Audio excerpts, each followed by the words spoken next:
Hoje, esta última parte do livro de Gênesis, que é a maior parte do livro no que diz respeito a um único personagem. O capítulo 37, ou a partir do capítulo 37, até o último capítulo de Gênesis, o foco principal é a figura de José. E é interessante porque são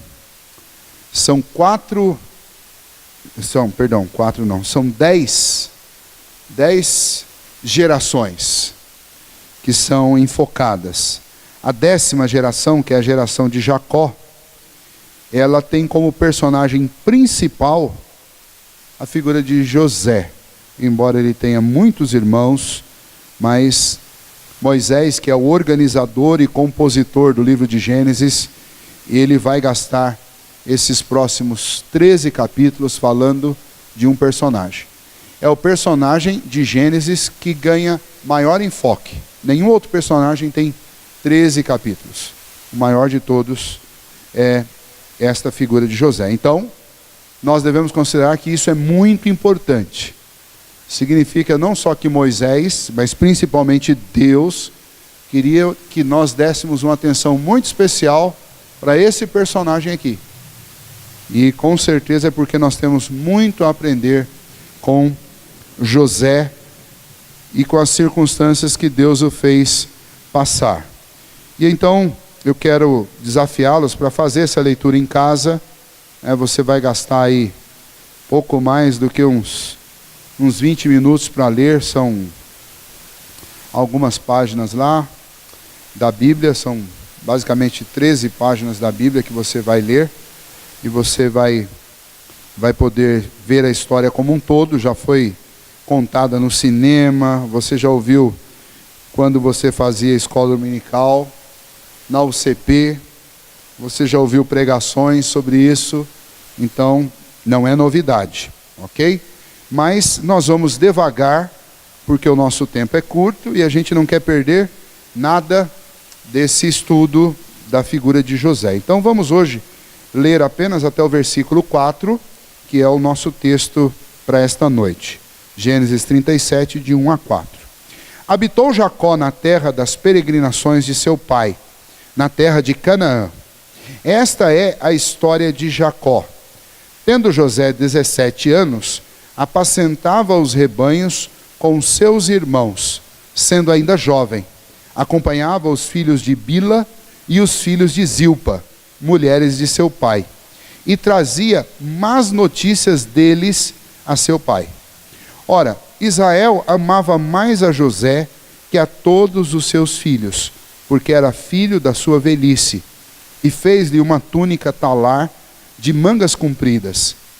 Vendo, pois, seus irmãos que o pai o amava mais que a todos os outros filhos, odiaram-no, e já não lhe podiam falar pacificamente. Vamos orar. Senhor, ajuda-nos, ó Pai, a aprender com a Tua santa e bendita palavra, e que aquilo que nós aprendermos, ó Deus, seja gravado em nosso coração, e nós jamais nos esqueçamos disso. E que o Senhor nos apoie, dando-nos força, suporte e ânimo para obedecer a Tua palavra e dar ouvidos aos alertas que ela nos faz. Pedimos isso em nome de Jesus. Amém. Muito bem, vamos relembrar algumas questões importantes, né? No capítulo 37, Jacó está finalmente indo para o lugar onde o seu pai peregrinou, onde o seu avô peregrinou, Canaã, que é o lugar que Deus havia prometido para eles. É para lá que José vai, que Jacó vai, e é lá que ele finalmente fixa a sua moradia e vai criar os seus filhos. Alguns já são adultos e outros ainda são bem jovens, tá? José é o 11º. Você sempre ouviu falar das 12 tribos de Jacó. Dessas 12 tribos, José, que filho ele é desses 12 filhos?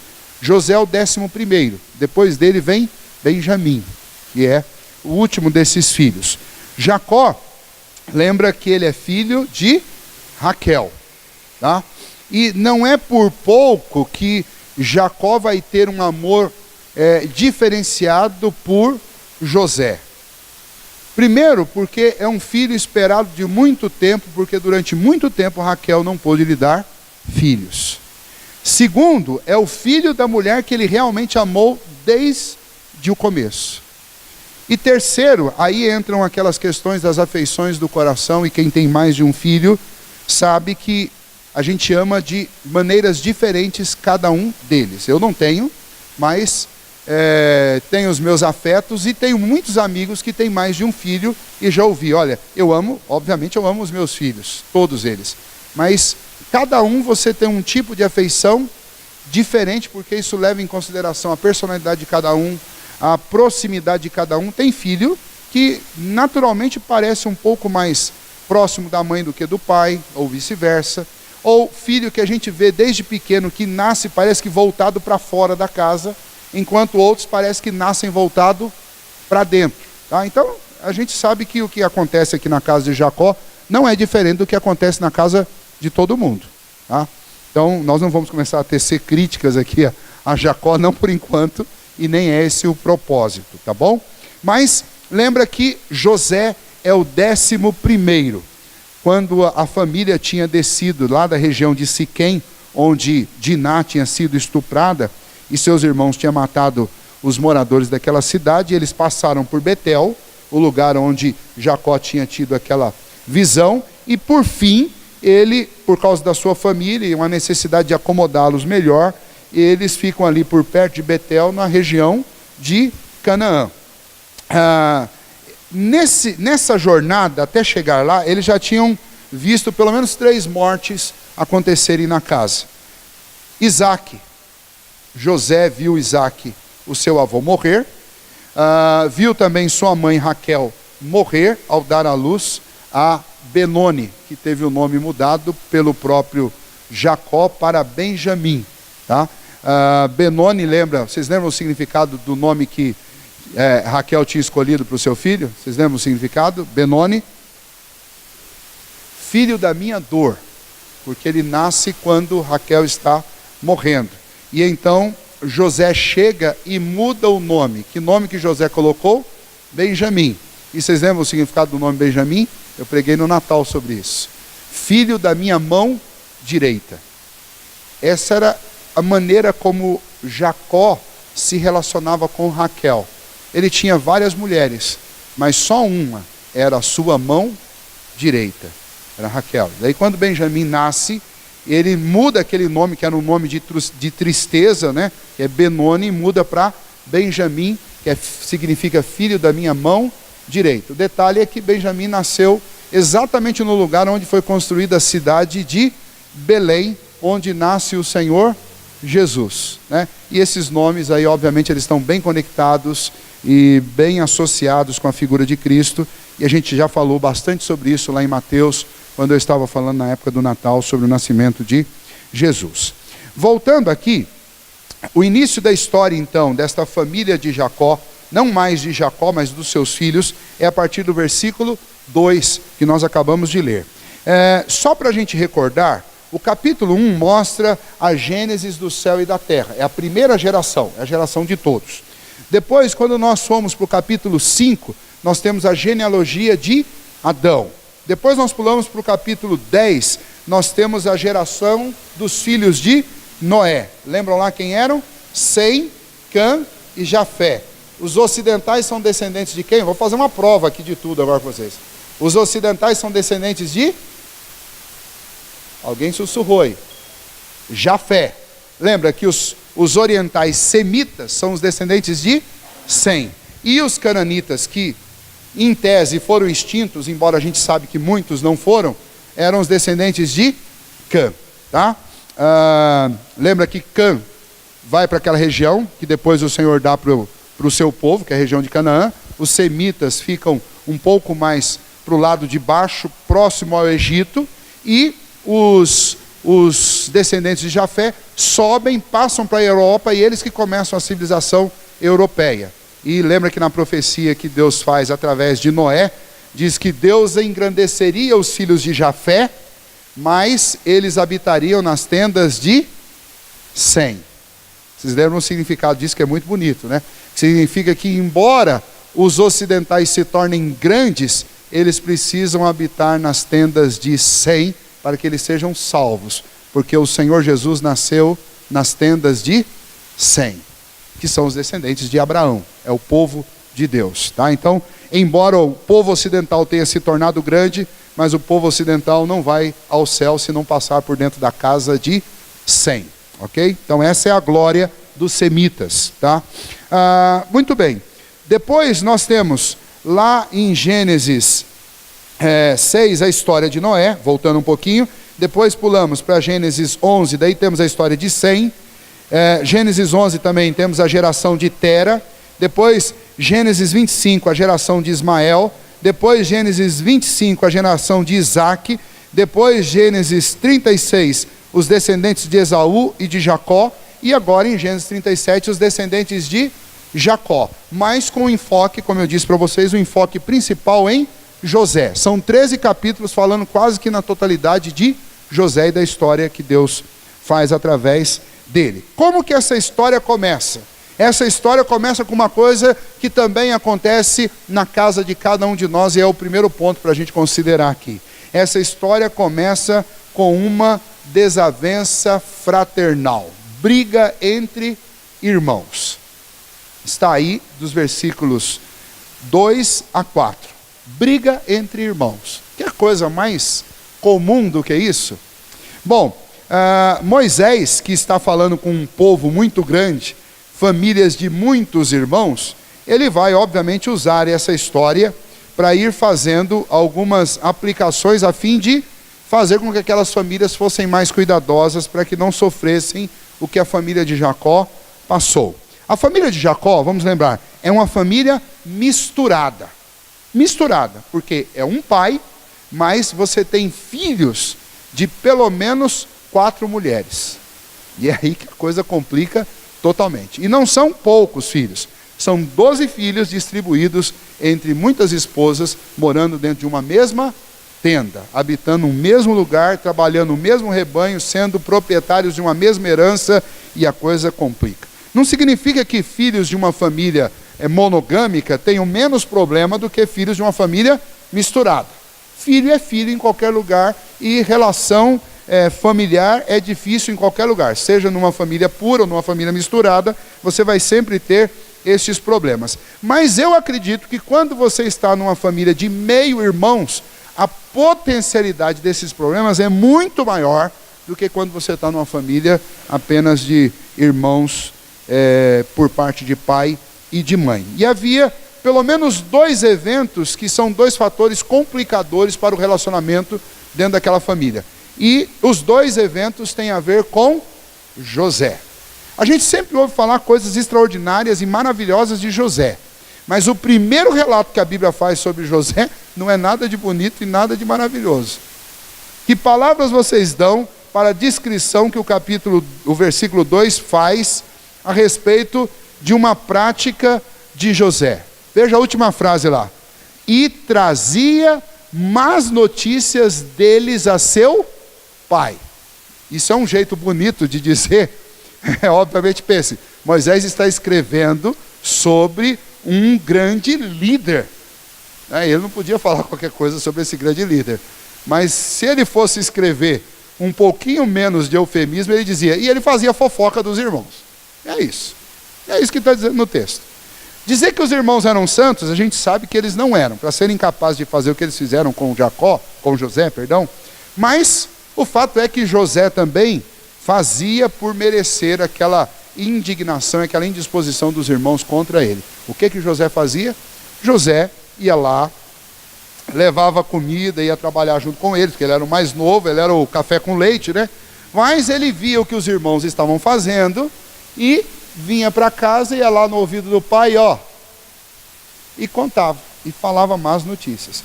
E, vamos lá, o que vocês acham? Que tipo de audição Jacó dava para José em detrimento dos irmãos?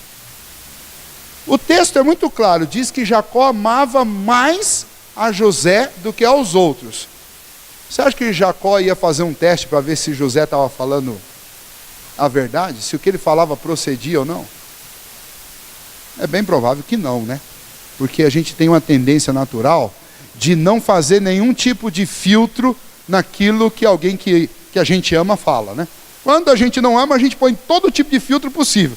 Mas quando é alguém que a gente ama, você acredita, a pessoa não precisa nem dar explicações, você acredita piamente. E José, então, tinha uma prática aqui que é bem ruim. Nós não sabemos quais são essas más notícias, esses problemas, mas o fato é que Jacó recebeu uma reputação, sim, dentro daquela casa, de ser um fofoqueiro. Brincadeira de criança, volta e meia, agora o Caleb já está maior, né? Mas quando era criança levava lá, mas eu sei que você já levou criança na sua casa, e normalmente a gente aprende uma regra, a gente que é pai, você aprende sempre alguém mais velho, já te ensinou isso, fala, ó, viu, em briga de moleque você deixa lá. Então volta e meia vem um brigar, pai, fulano falou isso, ou fez aquilo, fala, resolva lá o problema de você, não quero saber de nada disso aí não. É briga de moleque que resolva, porque você entra no meio, eles se resolvem lá e você que passa carão, né? Então, normalmente, essa seria uma maneira de você evitar esse tipo de transtorno, né? Mas a impressão que dá no texto é que realmente Jacó não fazia isso. Jacó realmente dava a razão sempre para José. Eu já ouvi reclamações de adolescentes que chegou, pastor, meu pai não tem jeito, tudo que a minha irmã fala ele concorda e tudo que eu falo ele discorda, eu não suporto.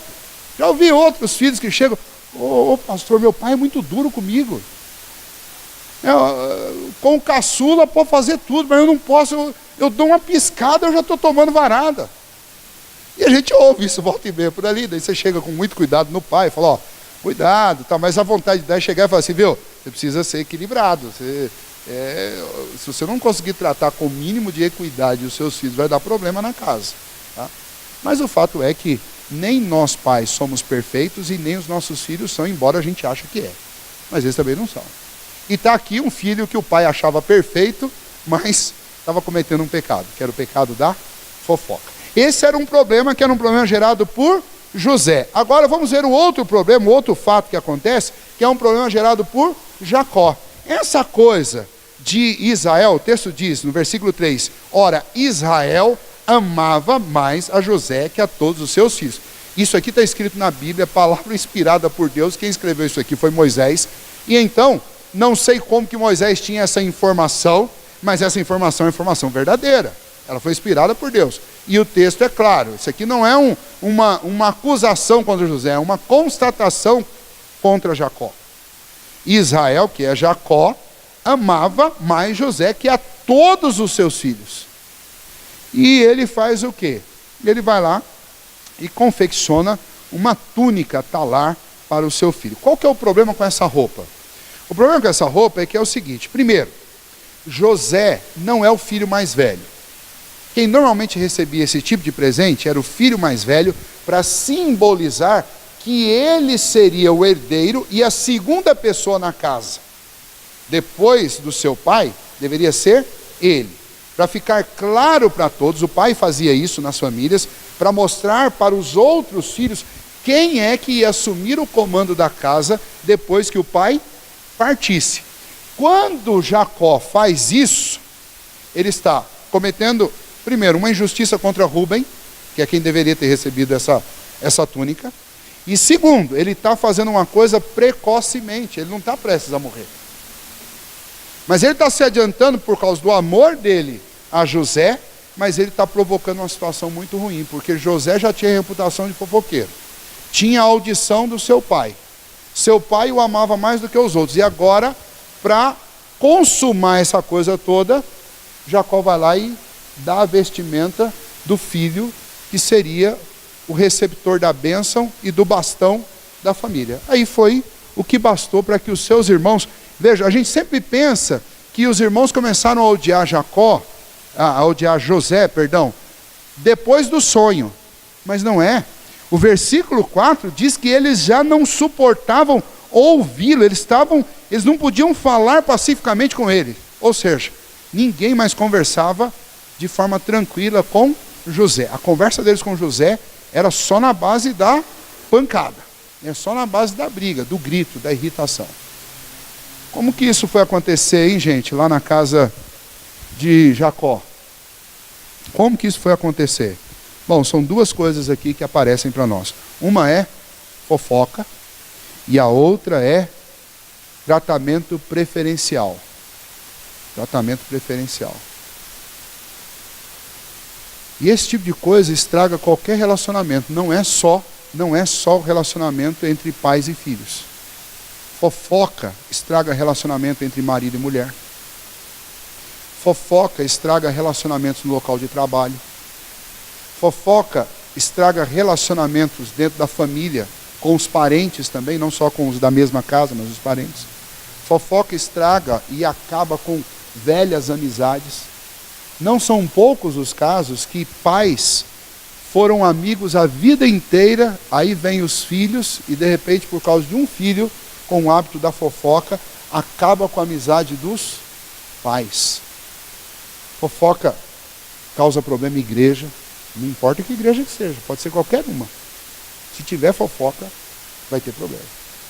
Fofoca me permitam um termo, fofoca ela é uma desgraça em qualquer lugar. Por isso que na Bíblia ela é tratada severamente. No resumo da lei, no decálogo, você tem um mandamento ordenando que você jamais diga falso testemunho de alguém. Que você diga coisas sobre uma pessoa que você não tem certeza. Está lá no decálogo.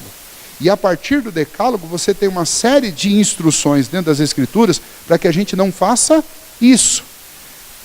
Jacó e José não têm a lei ainda. Eles não têm a lei ainda. Talvez eles não tenham aprendido isso com ninguém até esse momento. E você não tem uma recriminação nem no texto até aqui, porque realmente não havia uma lei contra isso. Talvez não existisse nem a palavra fofoqueiro, né? Não sei qual que seria a versão no hebraico para isso, não desconheço que tenha. Mas o fato é que a prática dele era uma prática danosa e uma prática que aparece em muitos outros textos na Bíblia. Por fim, o próprio Senhor Jesus vem combater esse tipo de prática, dizendo que a nossa palavra tem que ser sim, sim, não, não. Porque o que excede isso, o que está fora disso, o nosso depende, o nosso ouvir dizer, o nosso tão falando, coisas desse tipo, a Bíblia, o Senhor Jesus diz claramente, é de procedência maligna. Essa história de, viu, Sandy, estão falando por aí. Isso não é coisa de gente crente. Esse tão aí é diabólico, porque esse tão pode nem existir, pode ser a própria pessoa mesmo que está falando, pensando. É diabólico isso. E normalmente quando você pergunta para a pessoa, tudo bem, quem são o tão? Eu não posso falar. Viu? Esqueça. Tire o tão e coloque o nome dessa pessoa, porque quem está falando de você é essa pessoa. Não existe esse tão. E se existir realmente a pessoa não quer falar, então essa pessoa, ela está fazendo o papel de quem semeia contenda entre os irmãos. Porque se ela não quer falar, então ela deveria dizer para você, vai conversar com fulano de tal. Não vou falar o que está acontecendo, mas é bom você dar uma passadinha e conversar com ele. Ou essa pessoa deveria levar você e conversar. Isso seria papel de cristão. Quando não acontece nenhuma dessas atitudes, é apenas trazer, como Jacó trazia, uma má notícia. Isso é papel de fofoqueiro. E a gente não deveria deixar isso acontecer no nosso meio. Nem a gente fazer e nem deixar outros fazerem. Por isso eu sempre aconselho e falo, já falei para muitas pessoas isso, quando alguém chegar para você com essa história estão falando, você fala, opa, pode parar. Ou você entrega o santo, ou você fica de boca fechada. Porque senão, daqui para frente, eu vou considerar que tudo que está sendo dito está saindo do seu coração. A não ser que você coloque um nome aí. E a gente tem que fazer isso, tem que levar isso a sério. Porque senão, esse tipo de conversinha vai destruindo família, igreja, trabalho, qualquer lugar. E a palavra de Deus diz que Deus odeia 6 coisas e a 7ª ele abomina. E adivinha qual que é a 7ª? É o que semeia contenda entre os irmãos. Então, vamos lá. José era um homem santo? Então, é esse o primeiro ponto que eu quero guardar hoje com vocês. José era um homem santo? Era um jovem santo? Porque tem muita gente que acha que, não, José era uma pessoa perfeitamente santa. Por isso que Deus fez esse monte de coisa na vida dele. Gente, José é filho de Jacó. Que é filho de Adão. Como nós. Você acha que José é diferente da gente? Ele resistiu à mulher de Potifar. Glória a Deus por isso. Eu só creio que ele resistiu porque Deus o ajudou. Ele foi um excelente administrador. Glória a Deus por isso. Eu creio que ele foi um excelente administrador porque Deus o ajudou. Porque a formação dele não foi diferente da formação dos outros irmãos. Ele nasceu, ele tinha o mesmo sangue que os outros, com exceção das mães. Mas tinha o mesmo sangue do abençoado do Jacó. Abençoado, quando eu estou falando, é no bom sentido. Foi abençoado mesmo por Deus. Porque ele começou a vida e os primeiros anos foram terríveis. Tá? Mas o que nós aprendemos com essa história? Sempre, e é o mesmo aprendizado que nós tivemos com Jacó, não há história torta que Deus não endireite. Esse é o grande poder de Deus.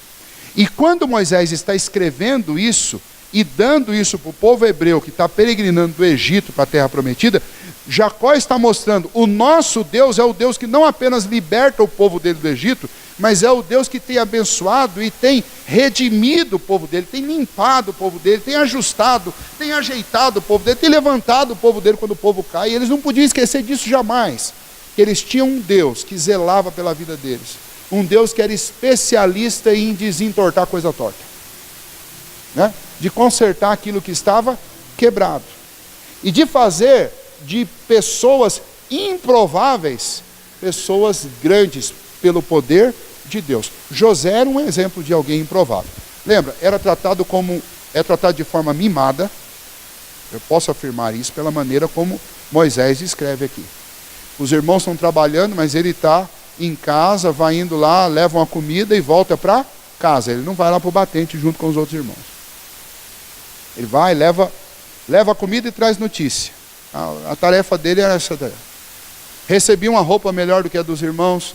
O pai o educava com educação especializada, um pouquinho melhor para ele. Né? Então, esse tratamento diferenciado é bem padrão, é bem típico daquele tratamento que a gente dá para o filho caçula, aquele que você já não cobra igual você cobrou dos outros, você já não disciplina como disciplinou os outros. Né? Então é aquele filho que está ali mais debaixo do seu. Então, você espera que esse filho se torne um homem firme que vai governar o Egito inteiro? É improvável. É muito improvável. Você espera que um cidadão que tem essa postura de fazer fofoca vai se tornar o grande líder? É improvável.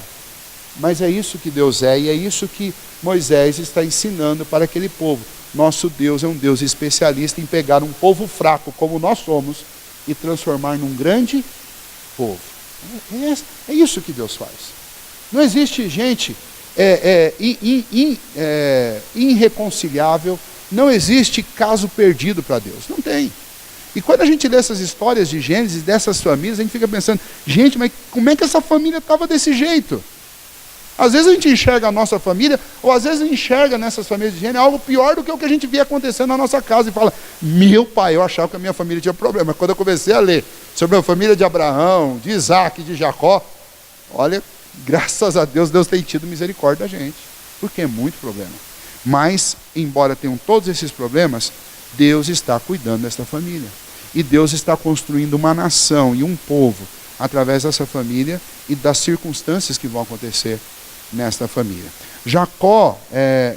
José vai receber do Senhor sonhos. E são estes sonhos que parecem dar um norte para a vida de José, para que ele não seja um fofoqueiro e nem um garoto mimado a vida inteira. A partir do momento daqueles sonhos, Deus dá uma razão de existir para José. E nós vamos ver isso a partir do versículo 5, mas não hoje. Quando a gente entra no versículo 5 do capítulo 37, parece que esse José, do 2, 3 e 4, ele fica para trás. E essa é a grande ação de Deus na vida de José. Deus deu um norte para José. Deus deu um foco, Deus deu uma missão, Deus deu uma razão para José existir, e isso consertou. E talvez seja daí que a gente pode tirar a grande e bela lição desse texto, porque até agora a gente só aprendeu coisas negativas e coisas que a gente deve tomar cuidado para não fazer dentro de casa. Não privilegiar um filho em detrimento do outro, não deixar que a fofoca se estabeleça dentro da casa. Mas nós temos lá no versículo 5, eu não quero entrar lá agora porque é parte de uma unidade que é longa e eu não vou ter tempo para isso hoje. Mas eu quero adiantar a lição que nós vamos aprender. Quem dá norte, quem dá direção, quem resgata a nossa vida de uma vida moribunda é o Senhor. Quem que José seria se ele continuasse nessa daí? Como eu disse para vocês, talvez se tornasse um homem infantilizado, mimado, sem entender direito a realidade da vida. Mas quando Deus lhe dá um sonho, ele entende que ele nasceu para aquilo. Aí não tem mais tempo para fazer fofoca, aí ele não se ilude mais com a túnica do pai, ele é vendido como escravo, mas ele chega lá e vai fazer o trabalho dele, mesmo sendo escravo, sem ganhar dinheiro, mas vai fazer o que ele nasceu para fazer, ok? Agora eu queria, antes da gente encerrar, fazer uma comparação que eu acredito ser muito interessante e ajuda a gente a fixar esses fatos da vida dos dois. Há vários contrastes e várias semelhanças entre José e Jacó. Eu quero citar algumas para vocês aqui. Jacó era o filho mais jovem. José era também o filho mais jovem. Talvez Jacó está fazendo com José o que ele viu acontecer na vida dele. Na casa dele, não foi o mais velho que foi abençoado, que recebeu a bênção. E então Jacó está querendo quebrar o protocolo aqui novamente e fazer. Talvez isso explique por que ele vai dar a roupa para José, ao invés de dar a roupa para Benjamim, ou para Rubem. O significado no nome de Jacó é suplantador ou enganador. O significado no nome de José é somar. Somar, ajuntar coisas, né? Acumular coisas. Interessante isso, porque se você ver qual vai ser a principal função de José naqueles primeiros 7 anos que o povo vai ter de fartura, ele vai governar a fim de guardar, de somar, de juntar muita coisa para poder vencer. Agora, ninguém sabia disso quando o nome dele foi escolhido. Mas essas escolhas de nome no Antigo Testamento, elas são muito interessantes, porque elas fatalmente vão mostrar uma parte da vida da pessoa que a recebeu. Jacó, ele foi amado por sua mãe. Já José foi amado por seu pai, até porque a sua mãe já estava numa condição, já além de idosa, pelo que o texto demonstra para nós, um pouco doente, porque ela vem ter a gestação de Benjamim e vem a falecer. Jacó comprou o direito à primogenitura do seu irmão. No caso de José, o seu pai lhe deu o direito de liderar sobre os seus irmãos mais velhos. Jacó foi odiado pelo seu irmão mais velho. José foi odiado pelos seus irmãos mais velhos. E aí parece então que Jacó, além de ter um gosto, um amor especial por José, ele também, acredito que ele se identificava com José. Ele via a vida dele na vida de José em muitos aspectos. Jacó, como resultado das ameaças do seu irmão, viajou para Harã, a terra de Labão. José, como resultado do ódio dos irmãos, foi vendido e levado para o Egito. Mesma direção, apenas foi mais fundo numa jornada que Jacó ficou bem na superfície. Jacó, em Harã, trabalhou para Labão. José, no Egito, trabalhou para Potifar. Jacó, em Harã, trouxe prosperidade para Labão. José, lá no Egito, trouxe prosperidade para Potifar. Labão enganou Jacó. Potifar foi enganado por sua esposa, que tentou seduzir Jacó, que não se deixou enganar por ela. Quando Jacó deixou Labão, ele era um homem muito rico. Quando José deixou a prisão de Potifar quando José deixou a prisão de Potifar, ele deixou para se tornar governador do Egito e muito mais rico do que Potifar tinha sido até então. Jacó ficou com medo quando precisou encontrar-se com seu irmão novamente. Nós vimos isso há 3 semanas atrás. Já no caso de José, foram seus irmãos que ficaram com medo quando encontraram José e descobriram que ele era o grande governador do Egito. Jacó se reconciliou com seu irmão, e José também vai se reconciliar com seus irmãos. E melhor, vai fazer aquela declaração maravilhosa, que eu acho a mais linda de Gênesis, ele vai dizer: foi Deus que me mandou adiante de vós para a preservação da nossa família. Tá? Este é o homem que começou a vida como um jovem fofoqueiro e mimado.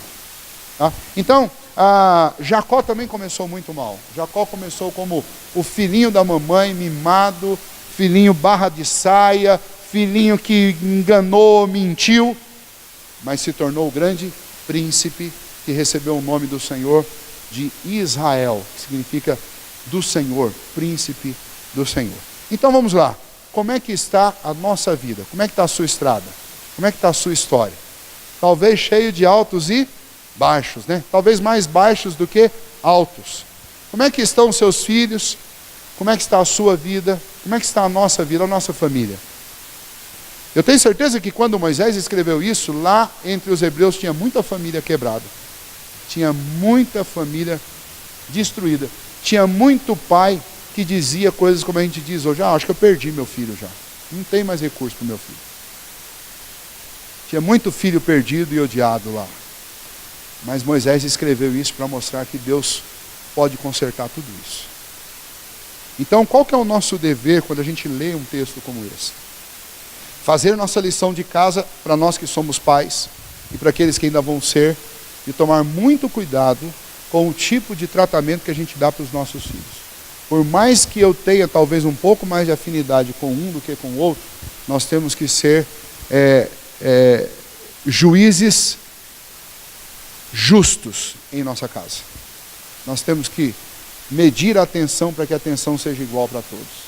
Nós temos que medir a afeição, para que a afeição, embora seja de maneiras diferentes, mas seja equilibrada.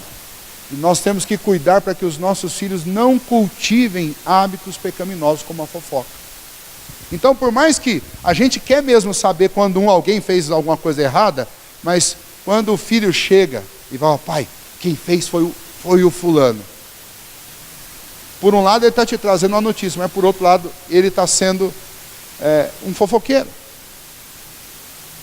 A linha entre alguém que denuncia e faz fofoca é uma linha muito tênue. É muito tênue. Aliás, como é que você consegue discernir uma denúncia de uma fofoca? O bom seria confissão. Confissão é bom.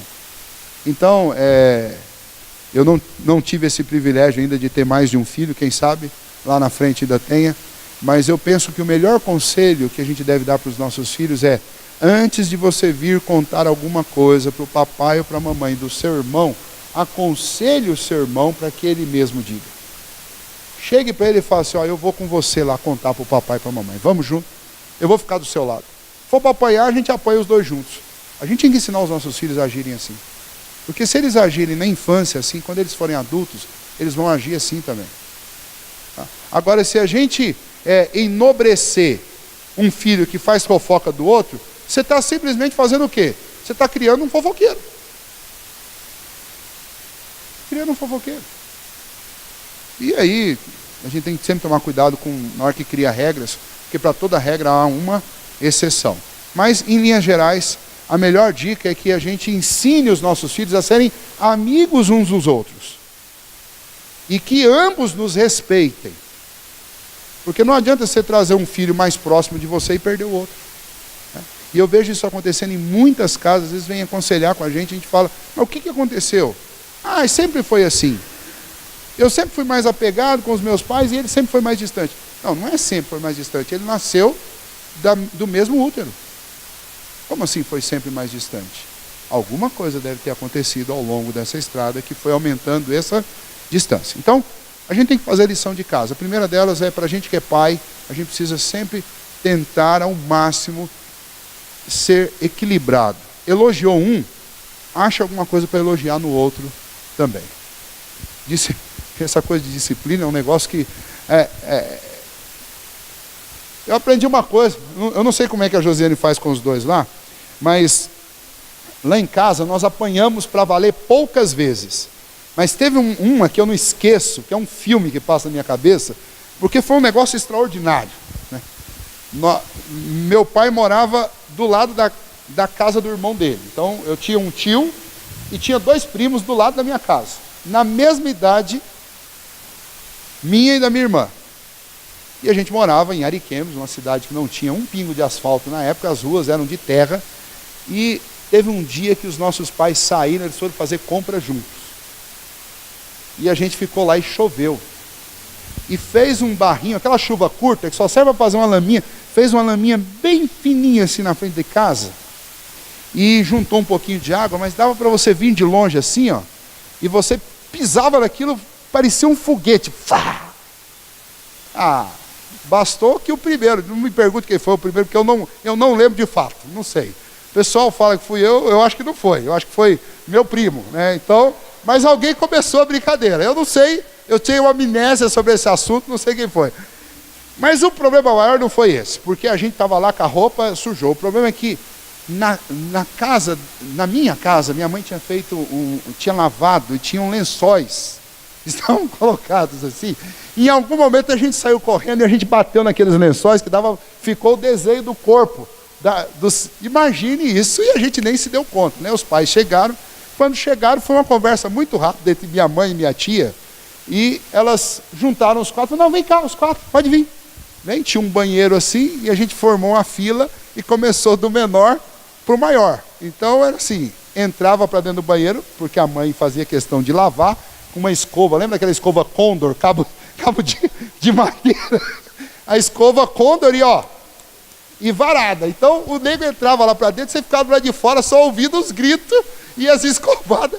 Então o sofrimento lá de fora era maior do que o sofrimento lá de dentro. Mas o interessante, que eu queria usar de exemplo dessa história, é que elas não perguntaram quem foi que começou, e até hoje isso é um segredo guardado a 7 chaves, elas não perguntaram quem começou, quem foi culpado, quem nada. Por quê?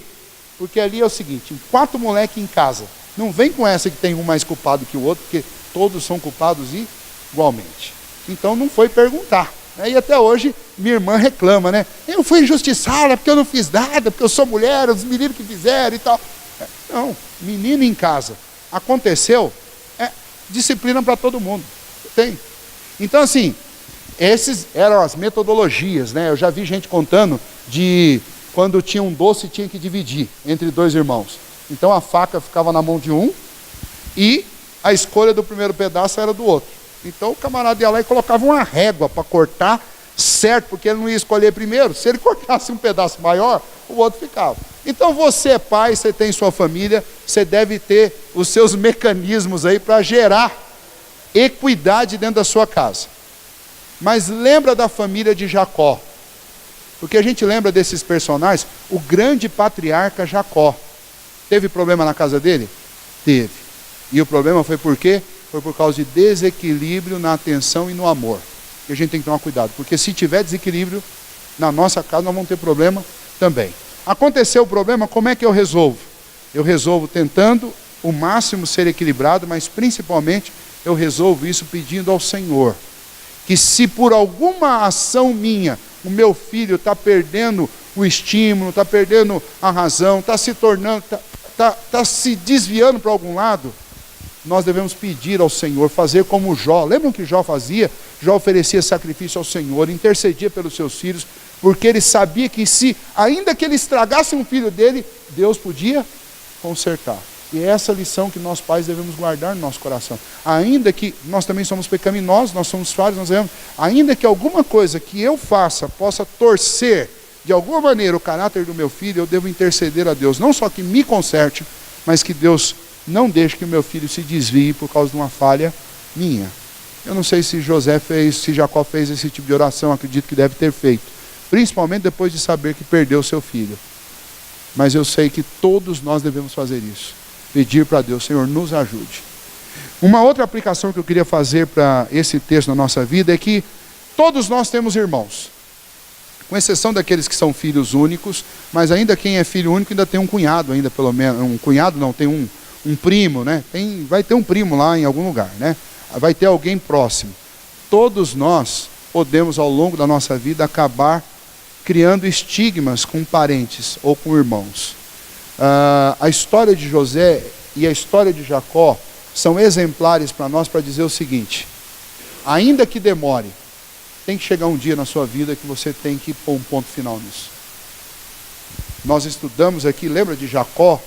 O dilema de Jacó escolheu 500 cabeças de gado, foi mandando de 50 em 50 para encontrar com Esaú primeiro, para ver se Esaú, encontrando aquele monte de presente, fosse se acalmando, e funcionou. Quando Esaú chegou lá, ao invés de brigar, eles se abraçaram, porque Jacó entendia que não dava para continuar a vida dele, principalmente depois de ter sido abençoado por Deus, não dava para continuar a vida dele com aquela separação do seu irmão.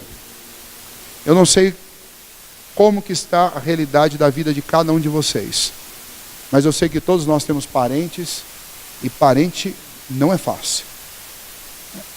Só que os parentes que nós temos, eles foram dados por Deus.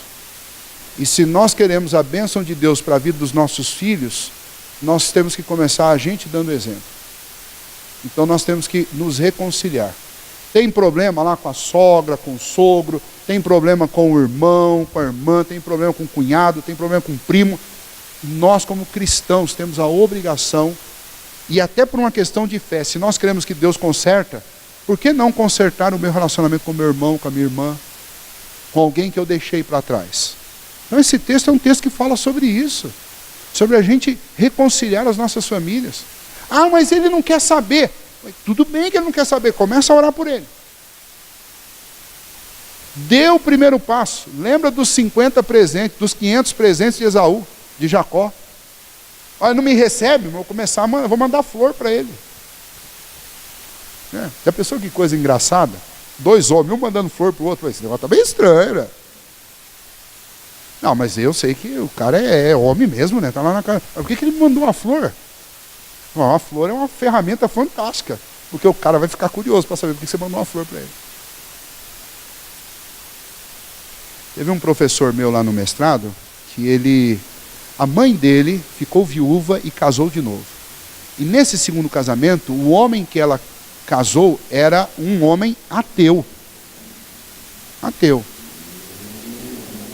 Mas era um homem muito dedicado ao cultivo de plantas. E ele tinha uma fazenda, um norte-americano, e essa fazenda dele produzia melhor do que todas as outras. As frutas dele eram mais doces, ele tinha um jardim fantástico na frente da casa. E esse professor nosso foi pastor, ele falou, fui criado, ele era um homem muito duro com a gente, muito severo, e assim, minha mãe lutava para nos levar à igreja, nós não perdemos a nossa fé, mas nunca tivemos acesso a ele.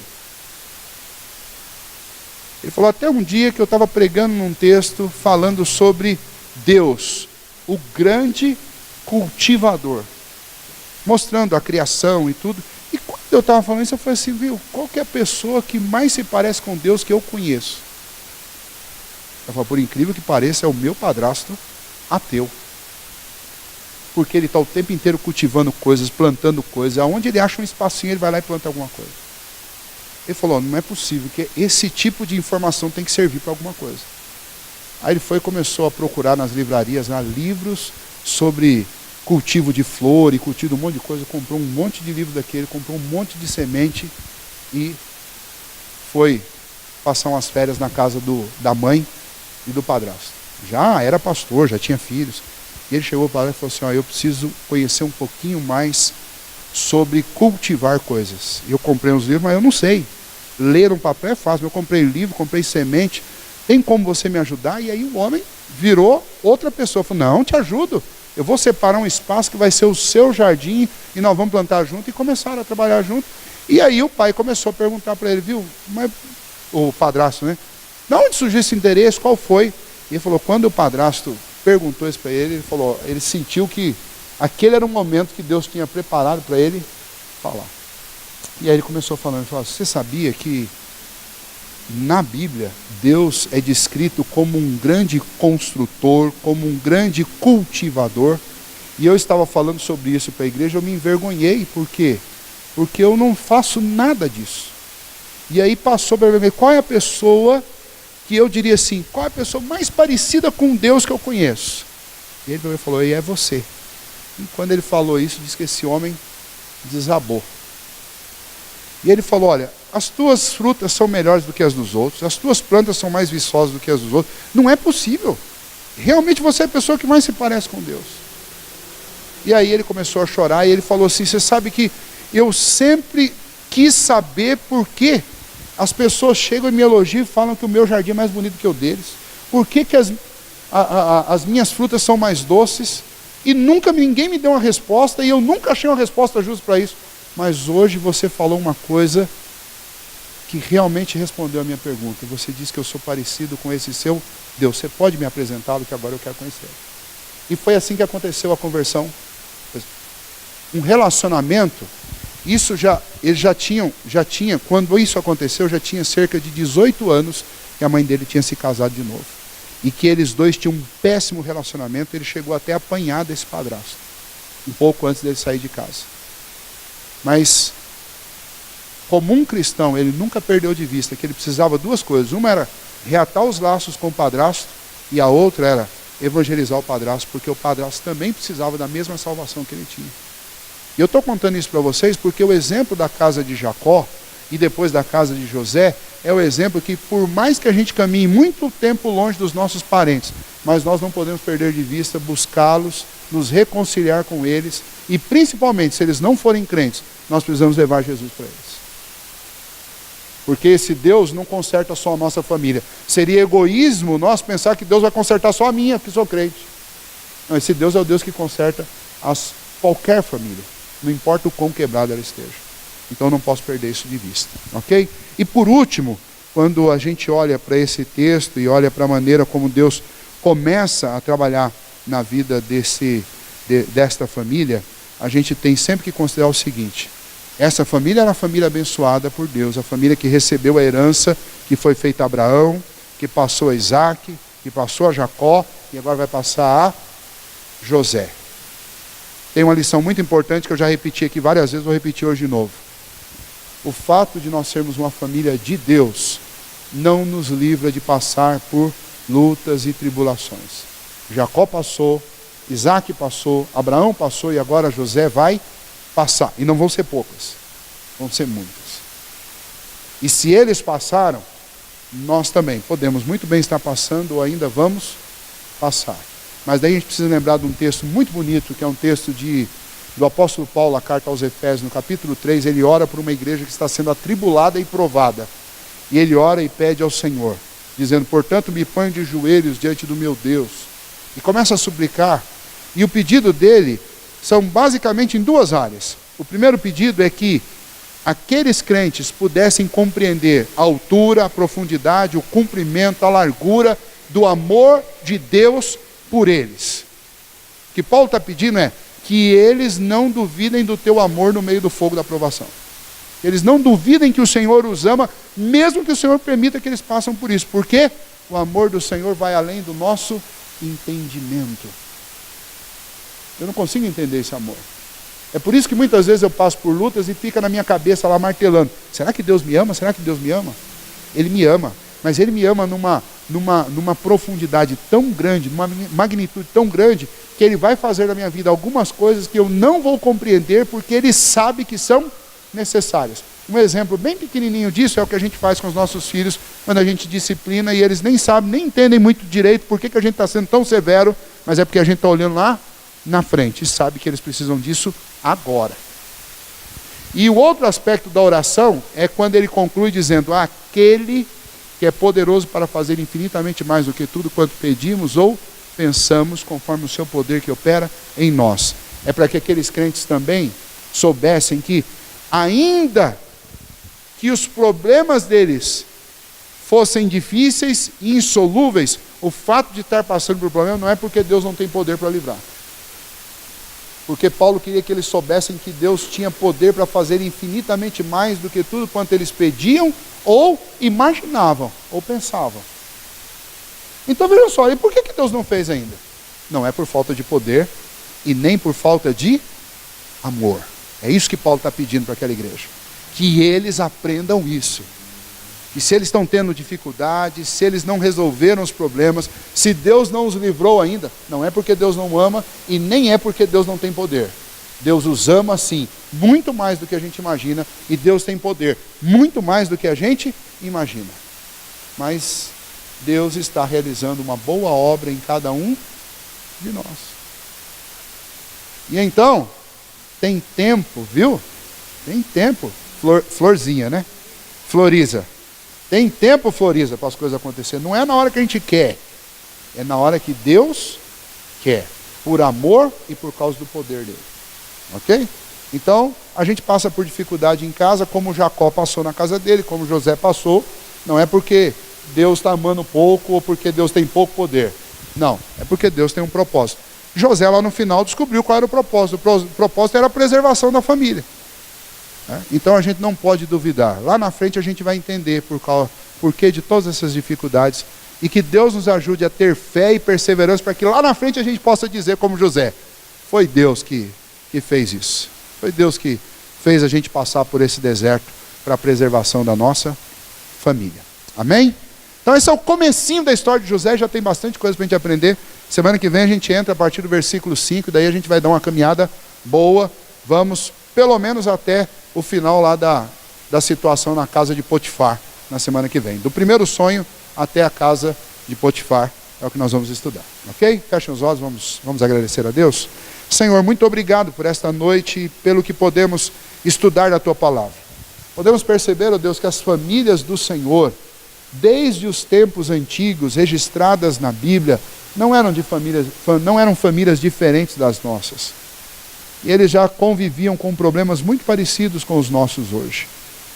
Nós pedimos ao Senhor que, assim como o Senhor teve misericórdia daquelas famílias e promoveu restauração, reconciliação, transformação, o Senhor tenha misericórdia hoje das nossas famílias, ó Deus, e que o Senhor promova restauração, transformação, que o Senhor, ó Deus, recupere aquilo que foi quebrado, que o Senhor reconcilie aquilo que foi separado, que o Senhor promova, ó Deus, essas mudanças, esses endireitamentos naquilo que está torto.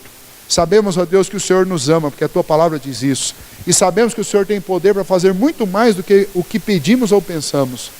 Então, ó Deus, nós queremos dizer que nós confiamos no Senhor e sabemos, ó Pai, e se o Senhor não nos responder hoje é porque o Senhor tem um propósito ainda a se cumprir. Tem coisas que o Senhor determinou que precisam acontecer antes. Então, ó Deus, dá paz ao nosso coração. Dá, ó Deus, ao nosso coração fé para crer e confiar no Senhor. Dá-nos, ó Deus, também força para atravessarmos esses desertos da nossa vida até aquele dia, ó Deus, em que o Senhor vai nos dar o privilégio, como o Senhor deu a Jacó, de abraçar o seu irmão, de sentir novamente o calor e o afeto de um ente querido que estava longe. Até aquele dia, ó Deus, que o Senhor faça conosco o mesmo que o Senhor permitiu acontecer na vida de José, de poder rever os seus irmãos, de trazer seu pai para a sua casa, e de poder, ó Deus, comungar e desfrutar da alegria da família reunida. Que assim, ó Deus, o Senhor promova esse desejo ardente no coração de cada um de nós. Todos nós, ó Deus, temos um amigo distante, temos um parente afastado, todos nós temos alguma coisa assim na nossa família. E nós pedimos ao Senhor que o Senhor transforme isso, ó Deus. A partir desse momento aqui que ouvimos essa palavra, nos incomode, ó Deus, e nos ajude a fazer algo para que a reconciliação aconteça e para que a gente possa dar um testemunho de que o Senhor conserta. Famílias tortas, quebradas, arrebentadas, o Senhor pode consertar. Casamentos, ó Deus, relacionamento pais e filhos, relacionamento entre irmãos, nada disso é difícil para o Senhor. Então ajuda-nos, ó Deus, a orar todos os dias por isso, a perseverar, buscar, a encontrar, ó Deus, caminhos para falar do Senhor para esses nossos entes queridos. E que assim, ó Deus, o Senhor abençoe a nossa igreja, as famílias da nossa igreja, as famílias dos nossos amigos, daqueles que temos tido contato, que possamos dar um bom testemunho de Jesus para cada um deles. Obrigado por esta noite. Leva-nos em paz, ó Deus, e guarda-nos em nome de Jesus. Amém. Deus abençoe.